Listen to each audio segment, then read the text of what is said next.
Welcome to my YouTube channel. I'm so excited you're able to join us today. Today we're going to be interviewing and just conversing with Bob Herrmann, who helps out with the food pantry in our church in Boston. Maybe you can just share a little bit about yourself, how you became a disciple, and also how the food pantry got started. Sure.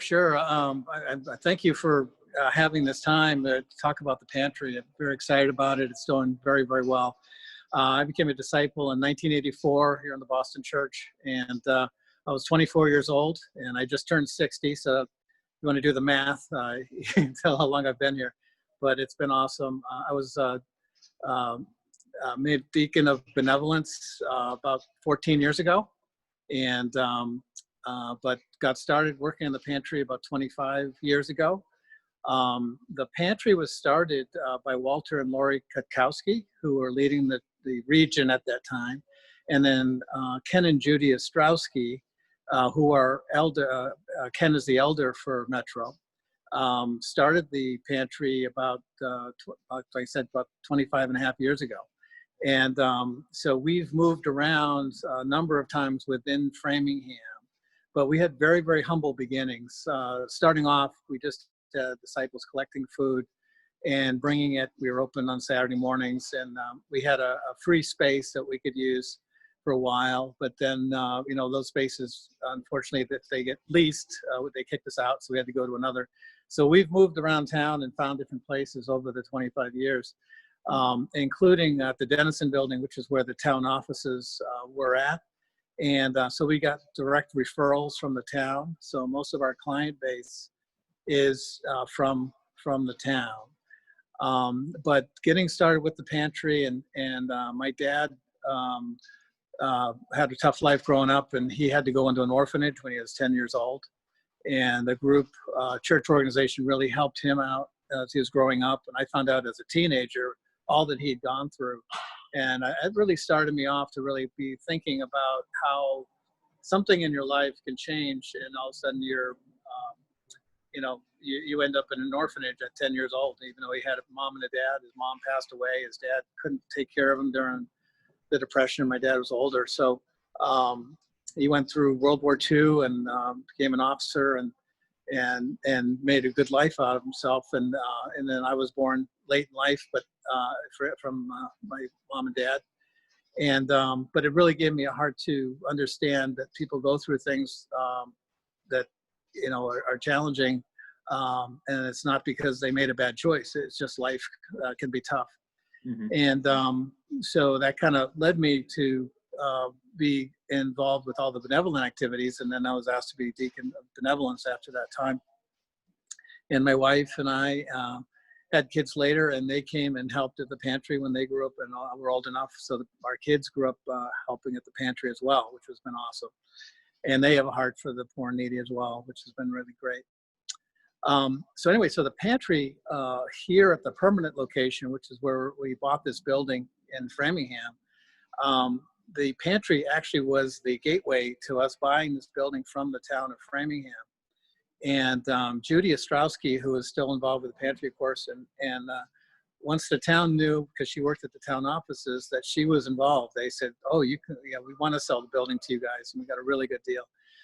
So the pantry is housed right here now, and each Saturday and one Wednesday a month, the disciples come in and help out, and it really is a group effort. We rotate so that nobody's burdened each week with that. So each family group is responsible for each Saturday.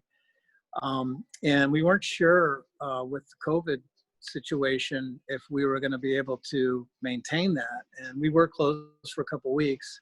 But then the Greater Boston Food Bank, which is our support system, we buy food at a discount from them because we have a 501(c) charity through Hope Worldwide.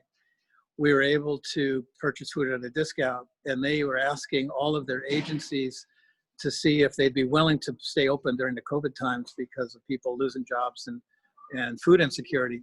Right. And we said, we weren't sure. So we asked our volunteers and those working here, and especially Ann Lowy, who oversees all the food buying. She's the manager. Right? And Ann's awesome, and her husband Ken, of course, everybody knows is Ken Lowy. And Ann has been said immediately, no, we're gonna open, And she got together a lot of the volunteers, and I was like, awesome, I appreciate, And so we've been following CDC guidelines, and we have masks and gloves, and keep everybody safe, and then social distancing, of course, as much as we can. And we set up the pantry differently. We used to have clients come into the pantry. Now they stay outside, but we have a table kind of distance us, and then we push the food to them across the way. And because we don't know, if they have COVID or not, and there's really no way to verify that. We also have some language barriers. We have folks from Japan, Brazil, all of Central and South America, you name it. Russian, Ukrainians. We have a lot of translation of items. We have their kids usually help to translate if we don't have someone here that translates. Today we have a Spanish couple that's translating for everyone, which is great.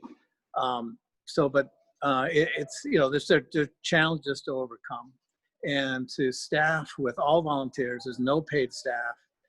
Is a challenge, but to do that for 26 years, I can only say that God has blessed us, and God has put this on our hearts and and blessing us to keep this going, because you can imagine the challenges of maintaining a pantry for that long a time, but servicing everyone with a smile. There's some that we've known for years, the clients that come, and many, in fact, in the last couple of months, we've never seen before.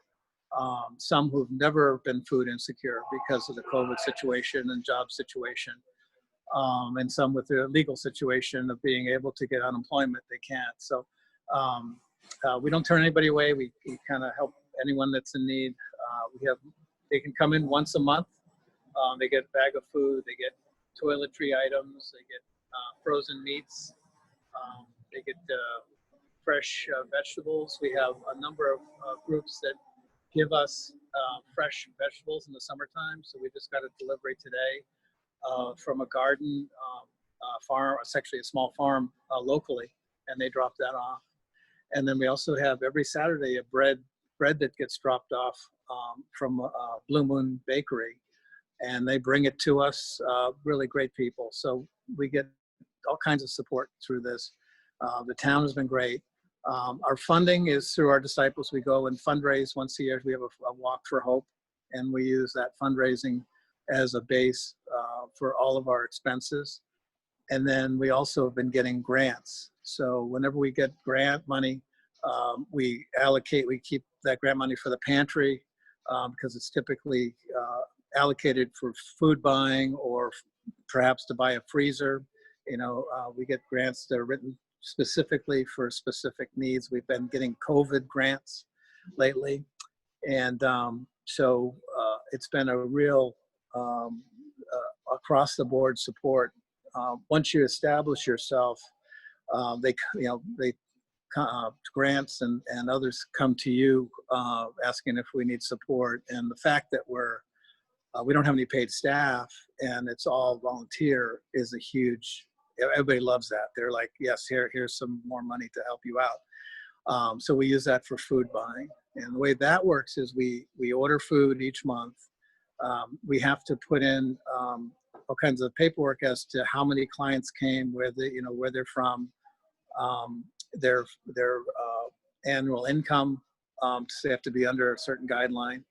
And then we also get MIFAP, which is government funded programs also. So we get government foods as well as the foods that the Greater Boston Food Bank supplies. So when we order our food, and it's usually between $1,500 and $1,700 a month, it's over 5,000 to 6,000 pounds of food. So you get 3 tons of food coming in. And then we order that food and they send, and the bill is paid by the fund through Hope Worldwide. So as we fundraise. So you have to raise 1,500 times 12. Yeah. To be able to have enough food and supplies through the year, basically. Correct. And then also when in November, we buy turkeys from the Greater Boston Food Bank. So that is a higher month. But we also do a truck rental, which is like $200 a month, because we have to go get the food across town, bring it to the pantry, and we have a volunteers that unload it once a month. It's the second Thursday of every month.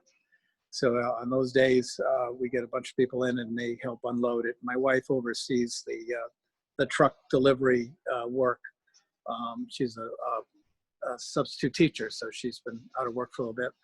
So it's developed into quite an operation over time, it seems like. It is. Yep. So it seems like it started out really small. Yep. Then over time, it's grown into these different facets. How can you share about some of the milestones or ways that it's grown over time?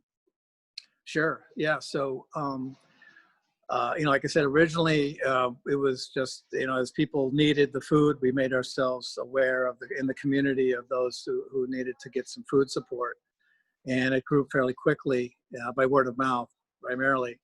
And then over time, as we moved, we had to let the clients know, hey, we're moving over to here.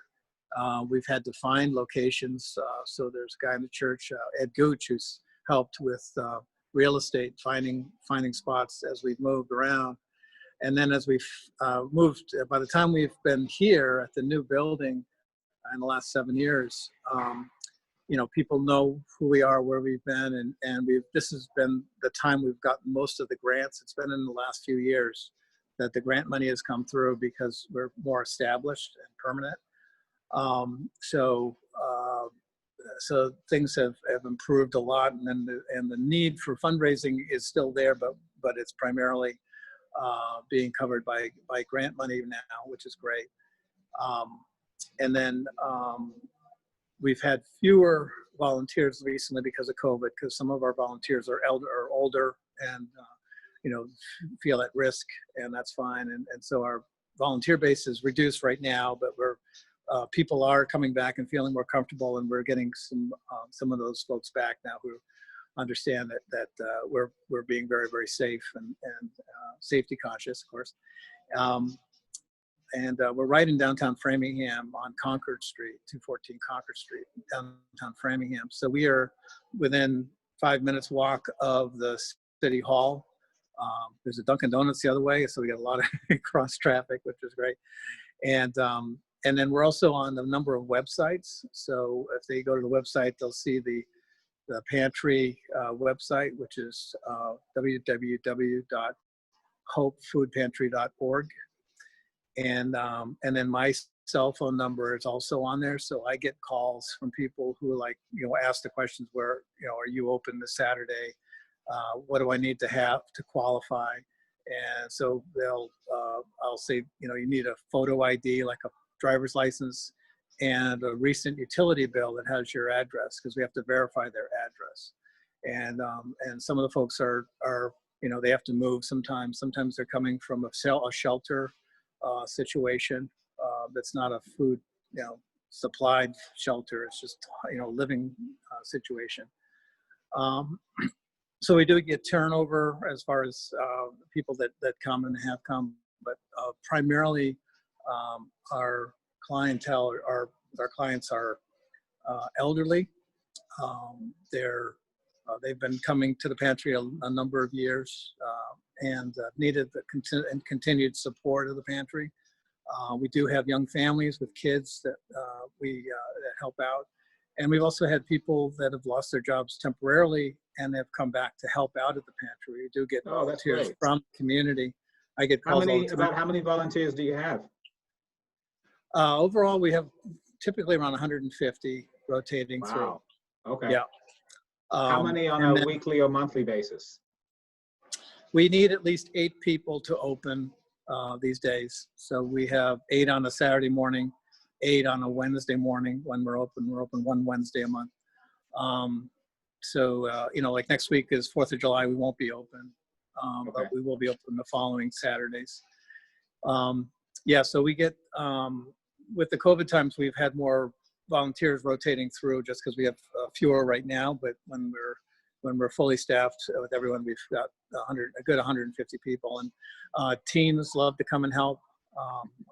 I do want to tell a story. There's a great guy that has come each week.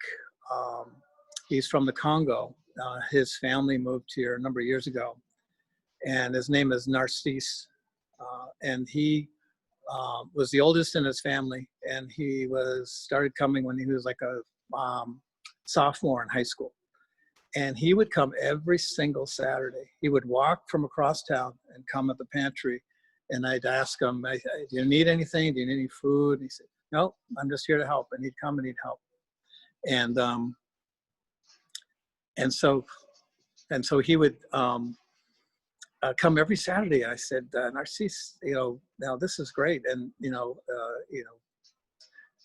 just let me know if you need anything and any help. And I got a chance to meet his family, and I talked to his dad, and I said, he comes every Saturday and helps out, and he doesn't need anything. And so his dad said, yeah, he's always been like that. He always helps around the house. He's always doing great things. Well, time has gone on. He helped whenever he could. He went to school, did a great job finishing high school, went to college. He's doing incredibly. He's a straight A student in college. He's won all kinds of awards at college. And anytime he's done with school, he comes down. Normally, he's even been here on Saturday mornings because he's home, because of the COVID times. This guy is a great heart. And it just blows me away that there's people that see a need, and out of the kindness of his heart, not looking for anything back, just decided, I want to help him out. And he's come to church, and he's just a great guy. And we've hope that we stay in touch with him. And he'll come down and help anytime that we need help, even with the food drops. So I do have a question. What do you like most about serving in the food pantry? Because I know you've been doing it for a number of years. So yeah, I think we've had some lean years. There was times when we had more people that were coming through, and it was hard because we didn't have the big rotation, and so a lot of us were kind of overworking, and others just thought, well, the pantry is taking care of itself, I don't have to get involved. And it was more difficult then. It was challenging. You get to a food drop, and you and one other guy were there to unload a whole truck of 3 tons of food, and I have a full-time job. I work at the corporate office for Staples, and it's tough to get an hour and a half on a Thursday to unload a truck and then come back all soaked with wet sweat. But the staff here at the church have done an incredible job of just really helping all of the family groups to get involved and set up a schedule for the year of which family groups are responsible.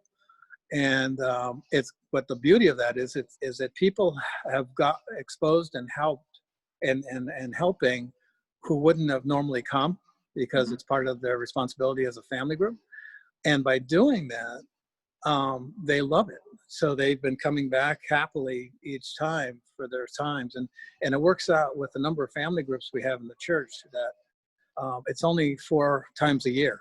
So if you can imagine 4 Saturdays that people rotate through, it's not a burden. It's really been, and a lot of people, there's a few here helping today that are not part of my family group or the other family group helping, who come just because they want to help out, and will come more often than the 4 times a year. They'll come 10 times a year or so. So that's the thing that I really love to see, as people are getting exposed to it and want to help and get involved. It helps their hearts, because in Matthew, Jesus talks scarily about the sheep and the goats, and it's like there's an opportunity to be a sheep. And it's one of those things that we need as disciples, to face-to-face see the need of people needing food and helping them out. Mm-hmm. And I think that's, I love what you do. Thank you. Yeah, it's really, really fun. And I get people from other regions who want to come down and help as well. There's so it's an incredible joy. It's one of those things where you feel a little anxious before you go, because there's a lot of work involved. But then when you get into it and start serving and start getting involved in doing what needs to be done. There's a joy. Plus you're working with other disciples and bagging food and, giving them to the clients and making sure, they're leaving smiling and happy and thanking us. And that's just a great feeling, knowing that this is filling a very, very vital need. The Greater Boston Food Bank has been thanking their group of pantries over and over again. We have weekly calls, and they say, guys, Massachusetts, for some reason, the Boston area is the #1 area in the entire country to keep 80% of their pantries open. That's unheard of across the country. They go to national events, and they said, the Boston area, we don't understand how, our numbers are 80%, the others are 20% or none. That's awesome. And pantries have shut down. And as a whole, everybody's just said, no, we're going to stay open. And I think it was kind of like we got an early response back, we're going to stay open. And I think that kind of encouraged other pantries. Oh, okay, well, they're staying open, we'll stay open. And, there was a fear factor that can affect you that, you're like, oh, I don't know, if this is going to work. And there is some scary stuff. And I just turned 60, so, I'm in that COVID scary range now, and, but when you just say, no, we're going to do this, and you just go for it, God blesses it. And it's like, this has been really cool. So, yeah, I actually was in the Boston church many years ago, and I actually know the Lowies, so Ken and Lowie. So yeah, that's awesome. They're awesome. What I was thinking is maybe we can get a tour of the food pantry, and maybe you can show us generally, what you give, like an amount that's normally given, and some of the different items, including the meat and the supplies too. Sure, I'd love to. I'm going to turn the camera around if that makes sense. Sure. Okay, so here's the foyer of the church. So this is my wife Cindy. She's helping with the food there. So this is also a church then? Do you guys use this for church service?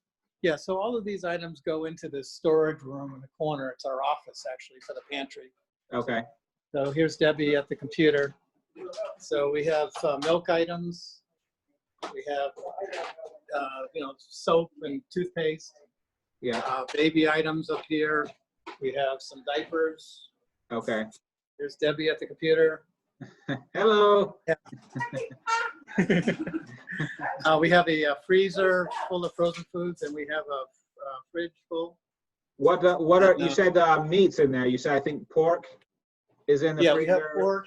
Here's an idea. So this is frozen chickens, ham, fish sticks, eggs.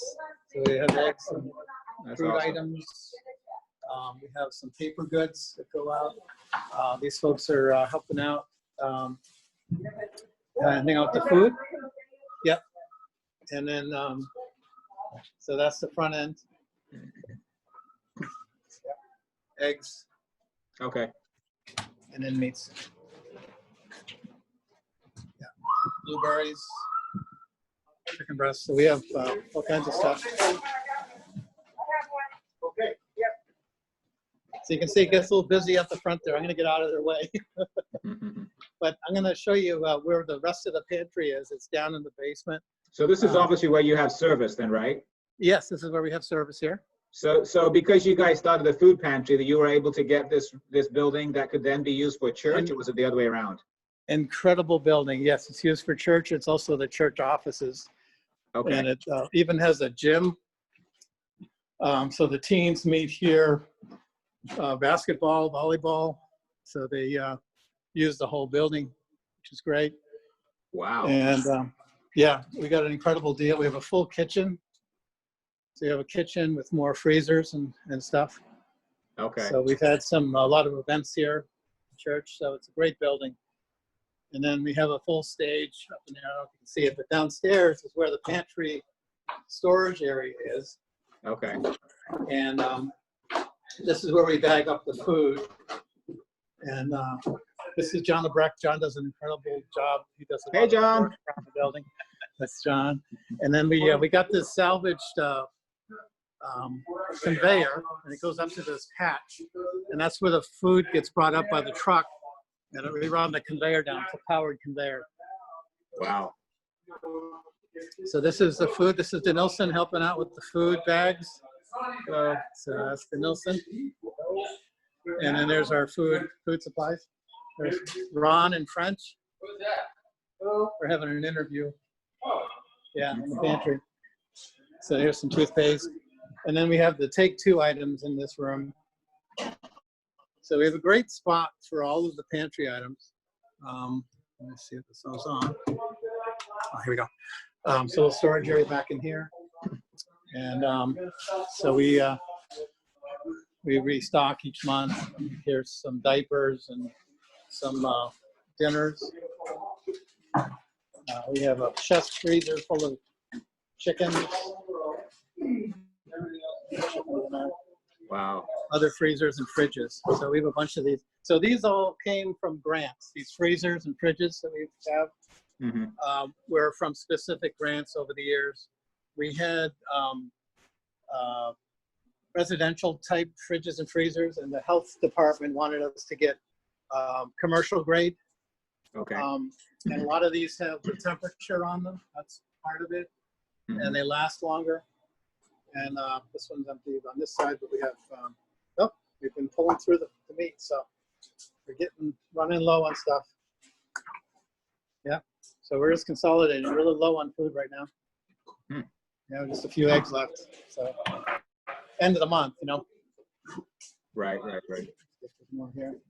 Yeah, bare cupboards. We'll get there though. So so this is the whole storage area. See in the loading area. So that's it. No, this is so amazing. Yeah. I think what I'm seeing is, one person cannot do everything. Right. I think having a system, an organization, a way that everyone comes together to get things done is much needed, And the other thing is it takes time. You can't just build everything overnight. It takes, years to keep building. I do have a question as we perhaps wrap up. Was there anywhere else you're showing us, or that pretty much? This is, I just wanted to show you down here. This is actually a daycare center. Okay. That the church has set up. So wow. In the basement. Yeah. So for Sunday school and the Sunday mornings, it's used for the church services, but during the week, it's a preschool. Okay. So the building's been an incredible blessing. We've had many uses for different areas, including the pantry and the teens and others that have used it. So it's and it really was primarily, the town agreed because of the pantry usage and the people involved with it. So I just want to clarify one other thing, just what I kind of started before. So you guys actually have the building, which is used for church, Kids Kingdom, all of this. It actually started by the food pantry. Is that what I'm understanding? Well, when we were looking for the food pantry location, this came up, and then the church negotiated. It took a little while to negotiate the price, but it was over $1 million. By the time we got done negotiating, it was $500,000. So you can imagine a building 15,000 square feet. That's an incredible deal. And here's another cool thing. So the town couldn't use the money. In other words, legally, because it was a town building. When we gave them the money for the building, when we bought the building, they had to put it into a nonprofit fund. Right. So one of the grants that we get each year is from that fund. So we're over time getting money back that we paid for the church. Isn't that awesome? That's my favorite thing. I don't know. Is that a Joel scripture where you just keep getting and getting, just the harvest? So one of the grants locally is getting our money back, in a sense, with interest. Wow. Wow. That's awesome. Yeah. So cool. So I appreciate your time. I just wanted to ask one last question for people who want to start something like a food pantry, even if it's something very small that they hope to maybe grow into what you have to some capacity. What advice would you have for them? Well, definitely, I would say, work with your ministry staff, because that was key. Obviously, they're the ones that negotiated and put everything together. but also for staffing. We tried to, for years, we tried to do it kind of on our own. The church was involved a bit, but that the support was needed as it grew, as the needs grew. And then at some point we were also questioning, really, should we continue? Because it is a burden to some. And we asked that question. We even got an infestation of mice at one time. And we're like, okay, this is God telling us, you've been, this may be it. And, but that all got cleaned up. Everything, the health department worked with us and we reopened. And, but it was really the staff that really supported it over time in the last, 15 years to a higher degree, that it's really, really been a labor of love, and it's, it's helped our hearts, across the church. So it's been a win-win-win all the way around. And so it's been very encouraging. It's been encouraging to hear what is said in meetings that I go to, local Rotary Club, the local Chamber of Commerce, who give a lot in grants. I go to Chamber of Commerce breakfast and hear everything that's said about those who are really helping the needy in town, and the businesses are giving a lot of money to support the grants and the funding for them. So it's been really, really neat to see that, and the financial support over time. It is something that you really have to count the costs, though, because it is a challenge to staff a pantry effectively every single Saturday. So you need a good group of people that are committed to it to make it sustainable. The sustainability is probably the biggest challenge, and I think we made that jump, that hurdle. But there were some painful years early on. So I just want to be clear that it's not an easy thing. It's not a slam dunk. It does take a lot of commitment and perseverance. So. Well, thanks so much for your time. I think that you have definitely done a great service to Boston, yourself, your wife, and everyone who's been involved. I think it's helped disciples' hearts at the same time to really live out Matthew 25. I think it's also been an example to the other organizations to step up and say, hey, if they're doing it, helping out specifically with COVID-19, now Boston is 80%. So I'm sure we probably don't hear this enough, but I just want to say thank you for all your service and all your work. And hopefully those that are watching this will get inspired to maybe start something and just have the heart to care. So if you've liked this episode, definitely please click like and subscribe for more inspiring episodes that can help us all to live out God's commands in this generation. Love you guys. Thank you.